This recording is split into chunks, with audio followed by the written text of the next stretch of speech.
Basic logo design Bangla টিউটোরিয়ালে সবাইকে স্বাগতম। আজকে আমরা দেখব ইলাস্ট্রেটর দিয়ে কিভাবে একটি সুন্দর লোগো তৈরি করা যায়। তো কথা না বাড়িয়ে আমরা কাজে চলে যাই। প্রথমে আমার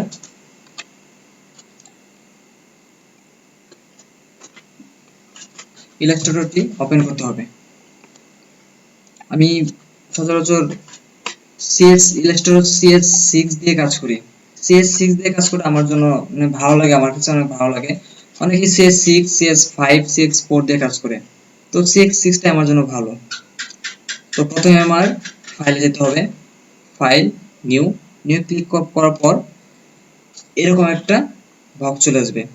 তো এখানে কিছু কাজের ব্যাপার হলো, যেমন উইথ, হাইট, বিশেষ করে উইথ হাইট ওইটা কি নির্ধারণ করে আমি কতটুকু উইথ দিব, কতটুকু হাইট নিব, এবং এটা কি আমি পিক্সেলে নিব না ইঞ্চিতে নিব না সেন্টিমিটার নিব, তা আমার এখানে সিলেক্ট করে দিতে হবে। পয়েন্ট, পিক্সেল, ইঞ্চি, সেন্টিমিটার, পিক্সেল এগুলো আছে, তো আমি ইঞ্চিতেই কাজ করব। ওকে, এখন আমার এটা ওপেন হলো। তো এটাকে আবার কিবোর্ডের মাধ্যমেও কাজটা করা যায়। যদি আমি কিবোর্ডের মাধ্যমে করতে চাই তাহলে কন্ট্রোল প্লাস এন যদি ক্লিক দিই তাহলে এটা চলে আসবে, কন্ট্রোল প্লাস এন। তো আমাদের শর্টকাট কিগুলো জেনে রাখা ভালো কাজের সুবিধার্থে, অনেক সময়টা অনেক বেঁচে যায়।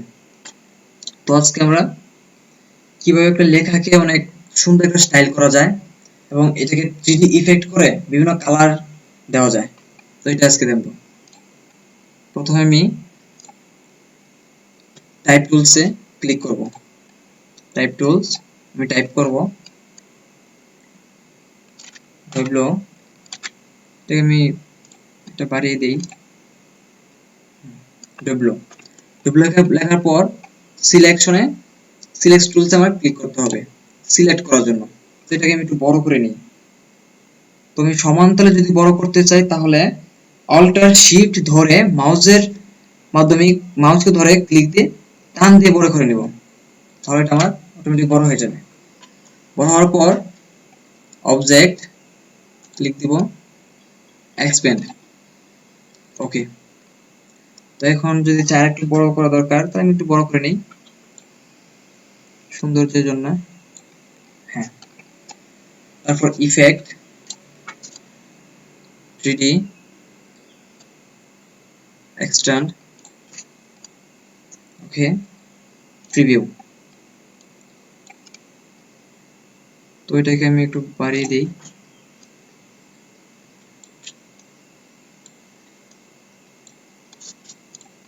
একটু বাড়িয়ে দিই,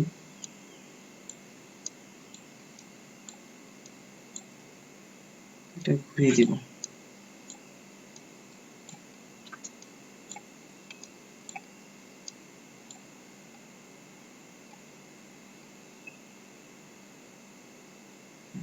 ওকে, এখন আবার এটাকে অবজেক্ট, এখানে ক্লিক করতে হবে, হয়ে গেছে। এখন আমার টোটালটাকে আবার সিলেক্ট করব, টান দিয়ে ধরে সিলেক্ট করে নিয়ে আনগ্রুপ করে দেবো, এটাকে আনগ্রুপ হয়ে গেছে। আবার দেখে নিই হয়েছে নাকি, হ্যাঁ আনগ্রুপ হয়ে গেছে। এখন আমি এটাকে একটু বড় করে নিই, কাজের সুবিধার্থে আমি একটু বড় করে নিলাম।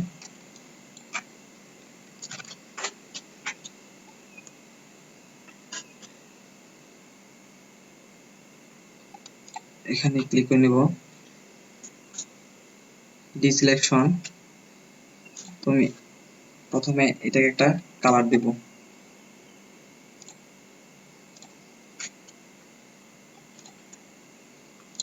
লেয়ার, সরি এখানে দেবো না, আমার এখানে এই যে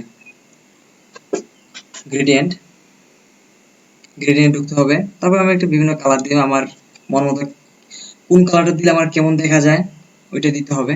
এটা হচ্ছে টোটাল হচ্ছে নিজের কাছে, যে কালার কনসেপ্ট হচ্ছে নিজের, যার কালার কনসেপ্ট ভালো থাকবে তার লোগো ডিজাইনে অনেক অনেক ভালো করতে পারবে। তুলে দিই,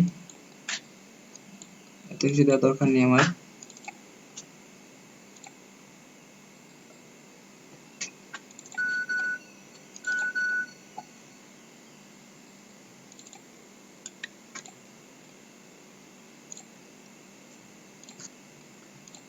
তো যে কালারটা আমার ভালো লাগে ওই কালারটা দিব। ওকে, তারপর আমি এটাকে সবগুলো একসাথে করবো। এখানে দেখেন এই যে একটা ঘর, এই যে আরেকটা ঘর, এগুলো টোটালটাকে আমার একসাথে করতে হবে। একসাথে করার জন্য আমরা এটাকে বড় করে নিব।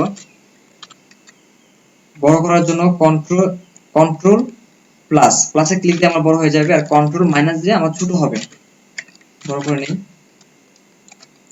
এটাকে ধরবো, এটাকে সিলেক্ট করব।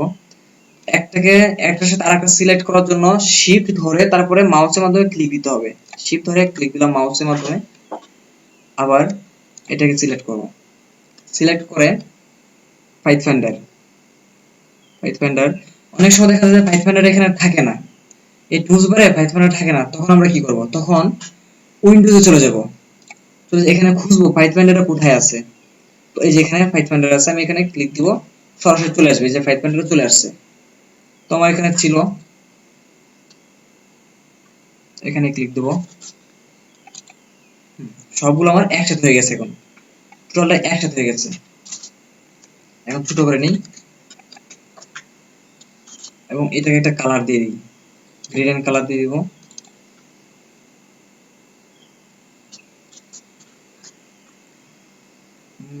সরি, এখানে একটা ভুল হয়েছে আমার, এটাকে পরে করব, তার আগে আমার এটাকে করতে হবে।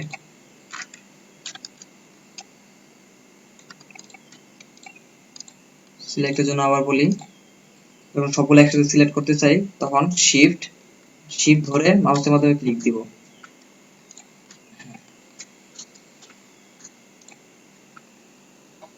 গ্রেডিয়েন্ট অন্য একটা কালার দিব। এখানে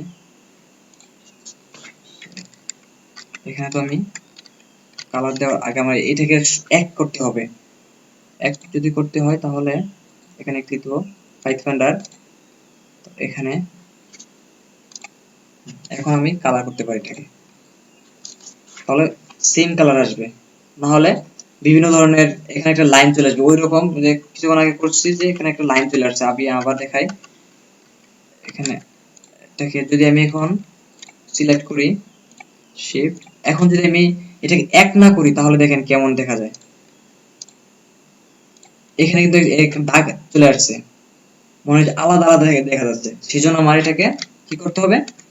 এক করে নিতে হবে। এক করার জন্য আবার শিফট, এখন পাইথফাইন্ডার, এখন আমি কালার দিব, কোনো ধরনের দাগ চলে আসবে না। তো এটাকে আমি অন্য একটা কালার দিই,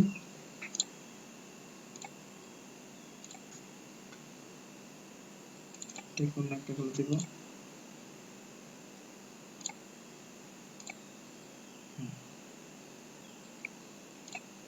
তো এটা কাজ শেষ। এখন আমরা যাব এখানে, বড় করে নিই। বড় করার জন্য আবার বলতেছি কন্ট্রোল প্লাস যদি দিই তাহলে আমার সাইজটা বড় হয়ে যাবে, আর কন্ট্রোল মাইনাস যদি দিই তাহলে এটা ছোট হবে। শিফট ধরে এখানে একটা কাজ হলো, এখানে যদি আমি এক করতে চাই তাহলে হবে না। কেন হবে না আমি দেখাচ্ছি এক করে। এখন যদি আমি কালার দিতে চাই তাহলে এই যে এখানে নষ্ট হয়েছে, এখানে ভিতরে মনে হচ্ছে মানে আরেকটা চলে আসছে, এই জন্য আমার এখানে এক করা যাবে না, এটাকে এক না করে কাজ করতে হবে।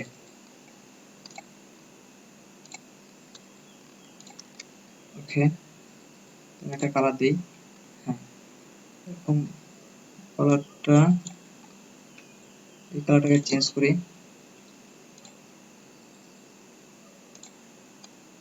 ওকে, আর চেঞ্জ করতে হবে না। এখন যা করার আমার এটাকে দেখি সমান করতে পারি নাকি। তো এখানে গ্রেডিয়েন্ট টুলস ধরে এখানে একটা চাপ দিয়ে ধরে রাখবো, ধরে রাখার পর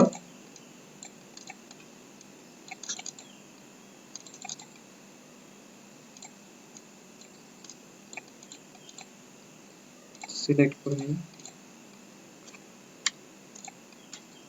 গ্রেডিয়েন্ট, দেখি হয় নাকি।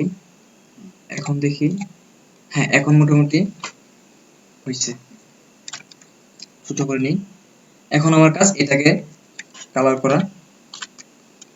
তো এটাকে সেম আগের পজিশনে নিয়ে যেতে হয়, তাহলে আবার শিফট ধরে টোটালটা আমার হয়ে গেছে। এখন এটাকে পাইথনটা গিয়ে এক করে নেব। এখন কালার দিয়ে দিব, একটু অন্য ধরনের একটা কালার দিই, দেখি কেমন দেখা যায়। হ্যাঁ ঠিক আছে। তো কালারটা এখানে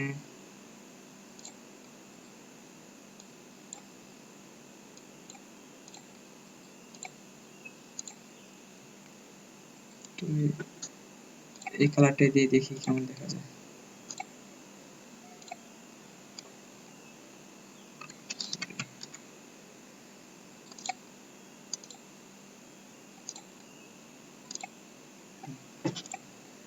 কালারটা দিয়ে দিই। এখন আমার কি করতে হবে, এই সাইডগুলোকে আবার কালার করে নিতে হবে। তো আমি এটাকে সব এক করে নিব, ধরবো, ধরে যে কোনো একটা কালার দিব, সাদা দিই কালারটা, দেখি কেমন দেখা যায়। ওকে, তো আমার একটা লোগো হয়ে গেল।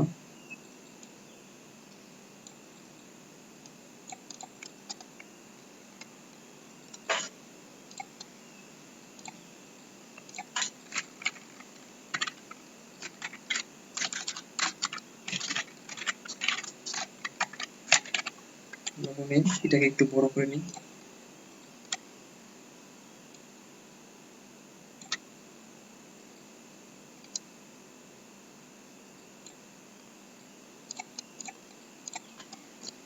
গ্রেডিয়েন্ট দিই, ক্রিয়েট আউটলাইন্স।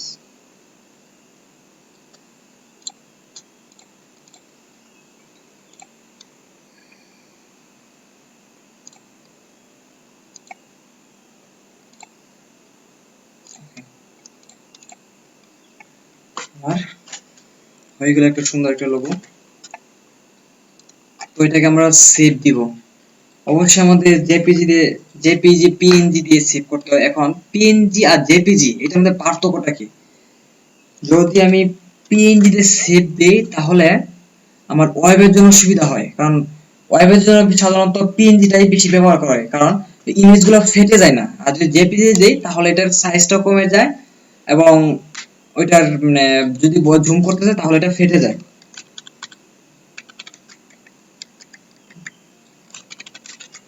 তো এখন আমরা সেভ করব। আমরা সেভ করতে গেলে আমার file,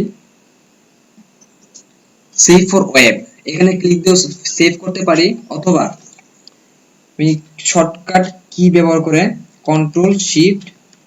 control alter shift S,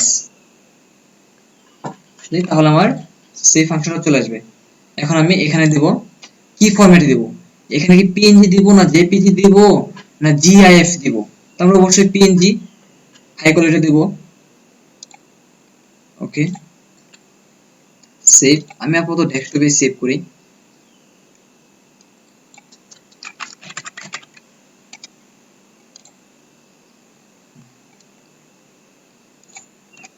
তো সেভ হয়ে গেছে। এখন দেখি তো কেমন দেখা যায়। এটা আমার লোগো। তো আজকে এই পর্যন্তই। নেক্সট টিউটোরিয়ালে আমরা আরো নতুন নতুন কিছু লোগো দেখাবো। তো সবাই ভালো থাকেন।